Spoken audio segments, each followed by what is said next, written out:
एक ऐसा कांड जिसने सैकड़ों लड़कियों को मरने पर मजबूर कर दिया, तो कुछ को शहर छोड़कर अपनी पुरानी पहचान छुपाने पर। यह 1992 का वो कांड है जिसे हम सीरियल रेप और अजमेर रेप केस के नाम से जानते हैं। ये वो शर्मनाक केस है जिसमें 250 से ज्यादा लड़कियों का बलात्कार हुआ। अब चलिए इसकी तह में जाते हैं और ये जानते हैं कि आखिर ये शुरू कैसे हुआ। नमस्कार, मैं हूं सुमित शुक्ला और आप देख रहे हैं द पेन पॉइंटर्स सिंप्लीफाइड। 250 से ज्यादा लड़कियों से रेप की कहानी पर आधारित फिल्म अजमेर 92 पर विवाद बढ़ता जा रहा है। A horrific crime in 1992 where a massive grooming gang that raped, blackmailed and silenced women. The case where nearly 100 teenage girls were sexually abused. Hundreds of young unsuspecting girls from Safaya School and College in Ajmer were trapped by those linked to caretakers of the Ajmer Dargah in the 90s. At that time, though, they were workers of the Indian Youth Congress. Ajmer एक ऐसा शहर जिसका नाम सुनते ही मशहूर मजार यानी चिश्ती की मजार याद आ जाती है,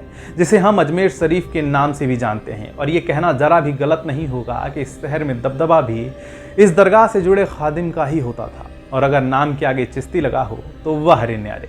इस घिनौने अपराध में इसी दरगाह से जुड़े 2 खादिम और कांग्रेस नेता का नाम सबसे ऊपर आता है। फारूक और नफीस चिश्ती ने मिलकर लोगों का समूह तैयार किया, जिनका निशाना स्कूल व कॉलेज में पढ़ने जाने वाली लड़कियां थी। जाने माने स्कूल, सोफिया स्कूल और सावित्री स्कूल में पढ़ने जाने वाली लड़कियों को बात करके बहलाते, रेस्टोरेंट में मिलने बुलाते।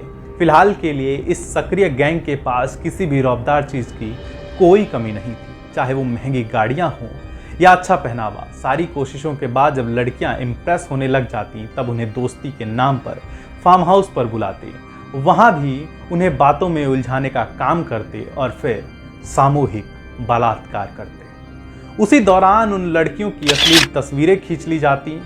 उन पिक्चर्स का इस्तेमाल लड़कियों की जुबान बंद करवाने और उनकी पहचान नई लड़कियों से करवाने पर मजबूर करने के लिए करते थे, या फिर साफ शब्दों में कहें तो इन तस्वीरों का इस्तेमाल ब्लैकमेलिंग के लिए किया जाता था। आखिर ये मामला सामने कैसे आया? दरअसल वो एक कहावत है ना कि पाप छुपाए नहीं छुपता।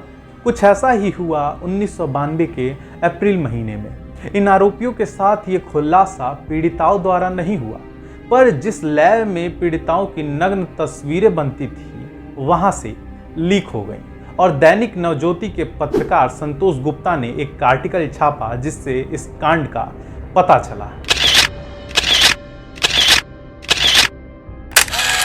रिपोर्ट्स के हिसाब से पीड़िताएं हिंदू धर्म से आती थीं और इनकी उम्र 11 से 18 के बीच की थी। रिपोर्ट्स की माने तो इनमें से कई लड़कियों को धर्म परिवर्तन करने के लिए मजबूर किया गया, और इस अपराध को अंजाम देने वाले अपराधी फारूक चिश्ती युवा कांग्रेस और नफीस चिश्ती अजमेर कांग्रेस का अध्यक्ष था। पुलिस ने पहले केस को ढील दी क्योंकि इसमें अजमेर के रसूखदार परिवार के लोग शामिल थे, पर सितंबर में उसी साल केस पर कार्रवाई शुरू हुई। केस के शुरुआती दौर में तो 8 नाम थे, पर दिन के साथ आरोपियों के नाम भी बढ़कर 18 हो गए। आपको जानकर हैरानी होगी कि 2007 में फारूक चिश्ती को आजीवन कारावास की सजा सुनाई गई थी और आज वो बाहर है। कोर्ट के अनुसार उसने काफी समय सजा में बिता लिया। नफीस को मिलाकर 6 लोगों पर अजमेर की पॉस्को कोर्ट में आज भी केस चल रहा है, और पुरुषोत्तम नाम के अपराधी ने आत्महत्या कर ली। ये व्यक्ति लड़कियों की तस्वीरें बनाता था।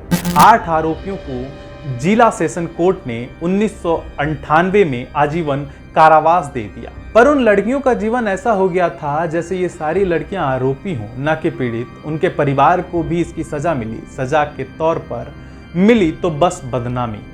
अजमेर इस तरह बदनाम हो गया था कि कोई अजमेर शहर की हिंदू लड़की के साथ रिश्ता तक नहीं जोड़ना चाहता था। रिपोर्ट्स की माने तो 6 लड़कियों ने आत्महत्या भी कर ली थी, और बहुत से परिवार अपनी पहचान अजमेर में छोड़ दूसरे शहर चले गए। इस मामले ने भारत के हर नागरिक की रूह को झकझोर कर रख दिया था, लोगों की आंखों को नम कर दिया था, और साथ ही आक्रोश से भर दिया था, और हिंदू मुस्लिम के अलगाव की एक और वजह पैदा कर दी थी। अगर ये जानकारी अच्छी लगी हो तो ज़्यादा से ज़्यादा शेयर करें, और अगर आप ये अजमेर केस के बारे में कुछ जानते हो तो हमसे कमेंट में साझा करें। ऐसी ही वीडियोस के लिए हमें सब्सक्राइब करें। बाकी मिलते हैं हम आप लोगों से नए वीडियो में बहुत जल्द। तब तक के लिए जय हिंद, वंदे मातरम।